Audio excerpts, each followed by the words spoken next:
ഇന്ത്യക്കാർക്കിടയിൽ electric കാറുകളെ ജനകീയരാക്കിയ വാഹന നിർമ്മാതാക്കളാണ് Tata Motors. Tiago EV, Punch EV, Curvv EV തുടങ്ങിയ മോഡലുകൾ വൈദ്യുത വാഹന നിരയിലേക്ക് എത്തിയതോടെ ബ്രാൻഡിന്റെ കച്ചവടം ഇരട്ടിയായി. ഇന്നിപ്പോൾ ഇവി രംഗത്തെ നമ്പർ 1 ബ്രാൻഡായി മുന്നിൽ തന്നെയാണ് ടാറ്റ. ഇപ്പോഴിതാ പഞ്ച് ഇലക്ട്രിക് SUV-യുടെ ഫേസ് ലിഫ്റ്റ് മോഡലുമായി രംഗത്തിറങ്ങാൻ പോവുകയാണ് കമ്പനി. 2026 ഫെബ്രുവരി 20 ഇവിയുടെ പുത്തൻ പതിപ്പിനെ ടാറ്റ മോട്ടോഴ്സ് വിപണിയിൽ അവതരിപ്പിക്കുമെന്നാണ് റിപ്പോർട്ടുകൾ. പെട്രോൾ പതിപ്പിനെ പോലെ തന്നെ ഇവിക്കും നിരവധി എക്സ്റ്റീരിയർ ഇന്റീരിയർ ഫീച്ചർ അപ്ഗ്രേഡുകൾ ലഭിക്കുന്നതായിരിക്കും. വിപണിയിലെത്തി ഏകദേശം 2 വർഷത്തിനുള്ളിലാണ് ടാറ്റ പഞ്ച് ഇവിക്ക് മുഖമിനുക്കൽ ലഭിക്കുന്നത്. അതേസമയം സാധാരണ പഞ്ചിന് അതിന്റെ മിഡ് ലൈഫ് അപ്ഡേറ്റിനായി 4 വർഷത്തിലധികം കാത്തിരിക്കേണ്ടിയും വന്നു. എന്തായാലും വരുന്ന പഞ്ച് ഇലക്ട്രിക്കിനെ സ്വീകരിക്കാൻ വിപണി ഒരുങ്ങിക്കഴിഞ്ഞു. നിലവിലെ 9.9 ലക്ഷം എന്ന പ്രാരംഭ വില അതേപടി നിലനിർത്തിക്കൊണ്ടായിരിക്കും പുതിയ മോഡലും വിപണിയിലേക്ക് എത്തുക.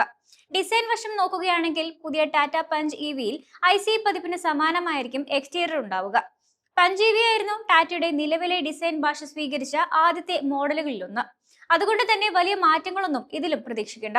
എന്നിരുന്നാലും ഷാർപ്പ് LED ഹെഡ്ലാമ്പുകൾ, LED DRLകൾ, കണക്റ്റഡ് LED ടെയിൽ ലാമ്പുകൾ എന്നിവയെല്ലാം വാഹനത്തിൽ ഇടം പിടിക്കും. ഫീച്ചറുകളുടെയും സൗകര്യങ്ങളുടെയും കാര്യത്തിൽ പഞ്ച് ഇവി എന്നും സാധാരണ പഞ്ചിനേക്കാൾ കുറച്ച് മുന്നിൽ തന്നെയാണ്. പുതിയ പഞ്ച് ഫേസ് ലിഫ്റ്റിൽ ലഭിച്ച നിരവധി സവിശേഷതകൾ ഇതിനകം തന്നെ നിലവിലെ പഞ്ച് ഇവിയിൽ വാഗ്ദാനം ചെയ്തിരുന്നുവെന്ന് കണക്കിലെടുക്കുമ്പോൾ വലിയ ചില അപ്ഗ്രേഡുകൾ കാണാനും ഇനി സാധിച്ചേക്കും. Illuminated steering wheel, capacitive touch control panel തുടങ്ങിയ ഘടകങ്ങൾ നിലനിർത്തും. പക്ഷെ ടാറ്റയ്ക്ക് വലിയ 12.3 ഇഞ്ച് ടച്ച് സ്ക്രീൻ, മികച്ച ഫിറ്റ്, ഫിനിഷ്, കൂടുതൽ പ്രീമിയം അപ്ഹോൾസ്റ്ററി എന്നിവ വൈദ്യുത പതിപ്പിൽ വാഗ്ദാനം ചെയ്യാൻ കഴിയും. 360 degree camera, voice activated sunroof, wireless phone charger, auto dimming IRVM, ventilated front സീറ്റുകൾ തുടങ്ങിയ നിരവധി മോഡേൺ ഫീച്ചറുകൾ ഇവിയിൽ തുടർന്നും ലഭ്യമാകും. ബാറ്ററി പാക്ക് ഓപ്ഷനുകളിലും അപ്ഡേറ്റുകളൊന്നും പ്രതീക്ഷിക്കേണ്ട. ടാറ്റ മോട്ടോഴ്സിന്റെ advanced connected tech intelligent electric vehicle പ്ലാറ്റ്ഫോമിലാണ് punch ഇവി പണി കഴിപ്പിച്ചിരിക്കുന്നത്. സ്റ്റാൻഡേർഡ് റേഞ്ച്, ലോങ് റേഞ്ച് എന്നിങ്ങനെ 2 മോഡലുകളിൽ ഇലക്ട്രിക് SUV വിപണനത്തിനെത്തും. സ്റ്റാൻഡേർഡ് പതിപ്പിന് 25 kWh ബാറ്ററി കിട്ടുമ്പോൾ ലോങ് റേഞ്ചിന് 35 kWh ബാറ്ററി പാക്കാണ് ലഭിക്കുക. ഇലക്ട്രിക് SUV-യിലെ ചെറിയ 25 kWh ബാറ്ററി ഓപ്ഷന് 82 bhp കരുത്തിൽ പരമാവധി 114 Nm ടോർക്ക് നിർമ്മിക്കാൻ ശേഷിയുള്ളതാണ്. മറുവശത്ത് വലിയ 35 kWh ബാറ്ററി പാക്ക് 122 bhp പവറിൽ 190 Nm ടോർക്കാണ് ഉൽപ്പാദിപ്പിക്കുക.